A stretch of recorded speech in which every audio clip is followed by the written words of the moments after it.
ബോളിവുഡ് ചിത്രങ്ങളെ പോലും പിന്നിലാക്കിയാണ് മാർക്കോയുടെ കുതിപ്പ്.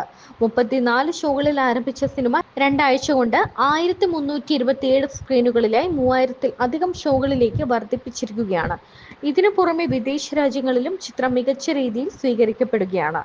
ദക്ഷിണ കൊറിയൻ എന്റർടൈൻമെന്റ് മേഖലയിലെ വമ്പന്മാരായ നൂറി പിക്ചേഴ്സുമായി ഒരു സുപ്രധാന ഡിസ്ട്രിബ്യൂഷൻ കരാർ ചിത്രം സ്വന്തമാക്കിയത് കഴിഞ്ഞ ദിവസമാണ്. ഇതോടെ ഇന്ത്യൻ സിനിമയിലെ ഇതിഹാസമായി മാറിയ ബാഹുബലിക്ക് ശേഷം ദക്ഷിണ കൊറിയയിൽ നിന്നും ഇത്രയും അഭിമാനകരമായ നേട്ടം സ്വന്തമാക്കുന്ന ആദ്യ ദക്ഷിണേന്ത്യൻ ചിത്രമായി മാർക്കോ മാറിയിരിക്കുന്നു. ഒരു ആക്ഷൻ പാക്ഡ് ക്രൈം ഡ്രാമയായിട്ടാണ് ഈ ചിത്രം തിയേറ്ററുകൾ കീഴടക്കി മുന്നേറുന്നത്. ഇന്ത്യൻ സിനിമാ ഇൻഡസ്ട്രിയിൽ തന്നെ പുതിയ മാനദണ്ഡങ്ങൾ സ്ഥാപിച്ചുകൊണ്ട് സൂക്ഷ്മമായി കൊറിയോഗ്രാഫി ചെയ്ത ആക്ഷൻ രംഗങ്ങളിലൂടെ സ്വർണ്ണക്കടത്തിന്റെ അപകടകരമായ ലോകത്തിനുള്ളിലെ പ്രതികാരത്തിന്റെയും വീണ്ടെടുക്കലിന്റെയും സങ്കീർണതകളുടെയും ശ്രദ്ധേയമായ ഒരു വിവരണമാണ് ചിത്രം മുന്നോട്ട് വയ്ക്കുന്നത്.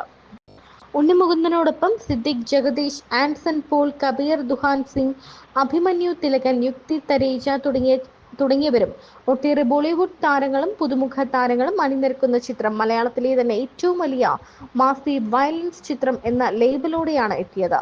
ചിത്രത്തിന്റെ ഛായാഗ്രഹണം ചന്ദ്രു സെൽവരാജ്, ചിത്ര സംയോജനം Shameer Muhammad, sound design Sapta records, audiography Rajakrishnan MR, കലാസംവിധാനം Sunil Das, makeup Sudheer Surendran, costume design Dhanya Balakrishnan, production chief associate director Swamanthak Pradeep, executive producer Abdul Gadaf, Jumana Shareef എന്നിവരാണ്. ഓക്കെ, അപ്പൊ ഇതില് ബാലചേട്ടൻ വരുന്നുണ്ട്. അപ്പൊ ആ ട്രോളൊക്കെ കേട്ടിരുന്നു, ഞാന് ഉണ്ണി മുകുന്ദൻ, പൃഥ്വിരാജ്. ഫ്രഷ് ക്വസ്റ്റ്യൻ, ഇതുവരെ ആരും ചോദിച്ചിട്ടില്ല. അതല്ല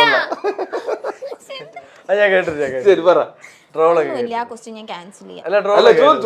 ഈ ട്രോള് വരുന്ന മുന്നേ തന്നെ നമ്മള് ബാലെ കാസ്റ്റ് ചെയ്ത് സിനിമ കംപ്ലീറ്റ് ചെയ്ത് നിൽക്കുമ്പോഴാണ് നമുക്ക് ഞാൻ ഉണ്ണി മുകുന്ദൻ. അപ്പൊ ഞാൻ പറഞ്ഞു ശരി, നമുക്ക് ഏകദേശം ഒരു ഒറിജിനൽ ബെൽറ്റ് ഇല്ലെങ്കിലും ഡ്യൂപ്ലിക്കേറ്റ് ബെൽറ്റ് എങ്കിലും ഉണ്ടാക്കാൻ പറ്റിയിട്ടുണ്ട്. ഞാനുണ്ട്, ബാലുണ്ട്, അനൂപ് ഉണ്ട്, മേനൻ ഇല്ലെങ്കിലും 12 ഉണ്ട്.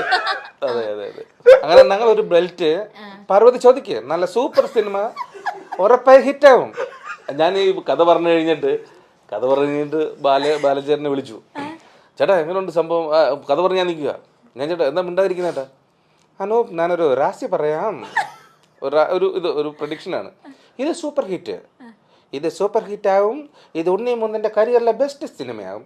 എനിക്കും വലിയ ക്യാരക്ടർ, സന്തോഷം പറഞ്ഞിട്ട് പാവും.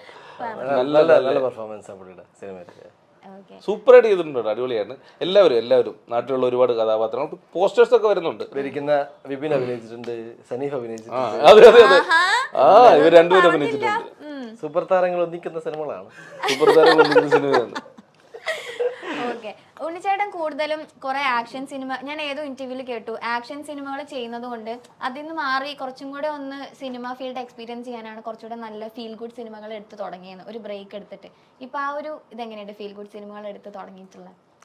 ഞാൻ കൂടുതൽ ആക്ഷൻ സിനിമ ചെയ്തു എന്നല്ല, ഞാൻ ആക്ഷൻ നന്നായിട്ട് ചെയ്തത് കൊണ്ട് എൻ്റെ ഇഷ്ടങ്ങൾ ആക്ഷൻ സിനിമകളാണെന്ന് ഒരു ചെറിയൊരു ഇൻ ടോക്ക് വന്നു. എനിക്ക് അങ്ങനെ തോന്നി. ബിക്കോസ് എൻ്റെ അടുത്ത് വിഷ്ണു മേപ്പടിയാൻ്റെ കഥ പറയുന്ന മുന്നേ തന്നെ 4 പേര് വിഷ്ണുവെ വിളിച്ച് പറഞ്ഞിട്ടുണ്ടായിരുന്നു, ആക്ഷൻ ഇല്ലെങ്കിൽ ഉണ്ണി സിനിമ ചെയ്യില്ലെന്ന്. അപ്പൊ അത്രയും എന്തൊരവസ്ഥയാണ്. യശിനെയൊക്കെ പോലെ അല്ലെങ്കിൽ നമ്മൾ KGF ഒക്കെ കാണുന്ന ഒരു ലാഘവത്തോടെ അല്ലെങ്കിൽ അതേ അതിശയത്തോടൊക്കെയാണ് ഇപ്പോൾ മാർക്കോ തിയേറ്ററുകളിൽ നിറഞ്ഞോടുന്നത്. ഉണ്ണിമുകുന്ദന്റെ പല ഇന്റർവ്യൂകളും ഇപ്പോൾ വൈറലായി മാറുന്നുണ്ട്. ഇത്രയും സിമ്പിൾ ആണോ ഈ നടൻ എന്നാണ് പല ഇന്റർവ്യൂകളും കാണുമ്പോൾ നമുക്ക് തോന്നുന്നതും.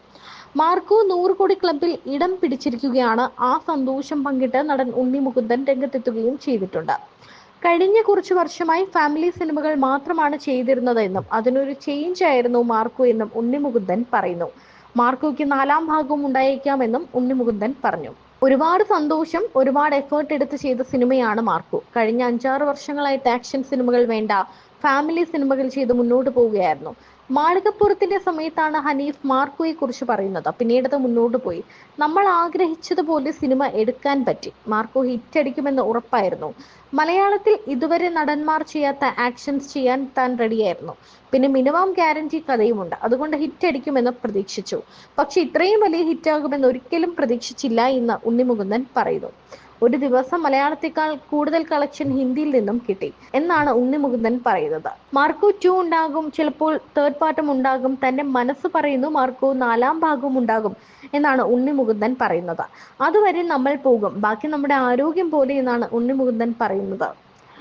ഡിസംബർ 20-നാണ് മാർക്കോ റിലീസ് ചെയ്തത്. ബോളിവുഡിലടക്കം ഗംഭീര പ്രകടനം കാഴ്ചവെച്ച ചിത്രം കഴിഞ്ഞ ദിവസമാണ് 100 കോടി ക്ലബിലെത്തിയത്.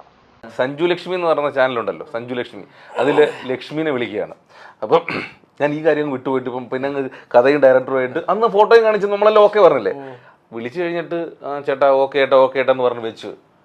ഈ സഞ്ജുവിനെ ഞാൻ ഈ കഴിഞ്ഞ ദിവസം വന്ന് തിയേറ്ററിൽ വെച്ച് കണ്ട്, പന്തളത്ത് വെച്ചിട്ട്, ചേട്ടാ സോറി ചേട്ടാ വിശ്വസിച്ചില്ല. ഞാൻ എന്ത് ചെയ്യാം, അപ്പൊ വിട്ടുപോയി ഇതൊക്കെ. ചേട്ടാ ഷെഫീഖിന്റെ സന്തോഷത്തിൽ വിളിച്ചപ്പം പ്രാങ്കാന്ന് കരുതി വൈഫ് ഇരുന്നെന്ന്. ഏത് കഴിഞ്ഞിട്ട് അതുകൊണ്ടാണ് ചേട്ടാ റെസ്പോണ്ട് ചെയ്യാതെ വിളിക്കുക പറ്റിപ്പോയി ചേട്ടാ സോറി എന്നൊക്കെ പറഞ്ഞിട്ട് സഞ്ജു. ഞാൻ പറഞ്ഞു കുഴപ്പമില്ല, അതങ്ങനെ സംഭവിച്ചു പോയതാണല്ലോ. അപ്പൊ അങ്ങനെയും സംഭവം ഉണ്ടായിട്ടുണ്ട്. കുഴപ്പമില്ല, അങ്ങനെ അനുപേടിനെ ഇങ്ങനെ ഈ പ്രാങ്ക് ചെയ്യുന്നോണ്ട് ആൾക്കാർ അനുപേടം പറയുന്നൊന്നും വിശ്വസിക്കുന്നില്ല. അല്ല, പക്ഷെ ഞാൻ പറയുന്നത് വിശ്വസിക്കണം. നവംബർ 25-ാം തീയതി ഷഫീഖിന്റെ സന്തോഷം എന്നൊരു സിനിമ അനൂപ് ഡയറക്ട് ചെയ്ത സിനിമ ജെനുവിൻലി റിലീസ് ആവുന്നുണ്ട്. എനിക്ക് എന്നോട് ഒരാൾ പറഞ്ഞു അനൂപിന്റെ ബിഗ് ബഡ്ജറ്റ് പ്രാങ്ക് ആണെന്ന്. പിന്നെ അതുപോലെ ഒരാൾ ഒരു സിനിമ എഴുതി കഷ്ടപ്പെട്ട് വെച്ചിട്ട് പ്രാങ്ക് അടിക്കാൻ തുടങ്ങിയത്. ഒരു സിനിമ ഒരാൾ കഷ്ടപ്പെട്ട് ഡയറക്ട് ചെയ്ത് അതിന് ഉണ്ണിമുകുന്ദനെ പോലെ ഒരു ഹീറോ പ്രൊഡ്യൂസ് ചെയ്ത് അഭിനയിക്കുന്നു. ഇത് കഴിഞ്ഞിട്ട് ഉണ്ണിമുകുന്ദനെ കഷ്ടപ്പെടാൻ ആലോചിച്ച് നോക്കിയേ, ഇത് പ്രാങ്ക് അല്ലെന്നോ ഇന്റർവ്യൂ എന്ന് പറയണോ? ടെൻഷനാ തുടങ്ങി.